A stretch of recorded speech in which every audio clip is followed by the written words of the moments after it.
So Jay, I think there's two super important things that will drive proof of work, and one is greed, and and that's always generally the biggest driver, and then two I think is value, and I'll explain both first. Greed is the easiest one. Because if you have the best performing machine out there and I can produce a Bitcoin for half of what anyone else can produce a Bitcoin, everyone's going to want my machine.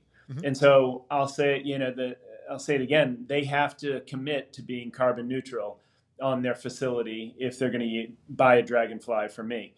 And most renewable energy is significantly cheaper than fossil fuel. So the cheapest energy out there right now is wind energy, on average. Hydro is super cheap as well, and as is solar, but less consistent. But you can see, just thinking about hydro, for instance, Niagara Falls produces just tons and tons of energy, and it's producing the same level 24/7. And you can think about peak demands going up high at 5 o'clock, 6 o'clock, 7 o'clock, 8 o'clock at night, and then cutting off for the rest of the evening. And that power is still being produced, but batteries are so expensive, there's no ability to store it. Proof of work, particularly if you're setting something up right behind the grid, before it gets to the grid, proof of work can be a financial battery, right? Because you can take that electricity and you can convert it to digital energy.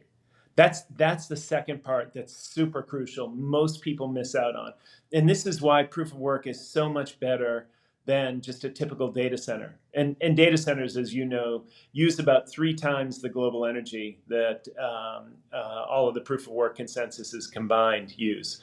So it's a better problem to address from the environmental perspective is to address data centers as well as Bitcoin production. And the fact that we've created this supercomputer system, you can put any board in there. Right now, I happen to be putting in SHA 256 mining boards.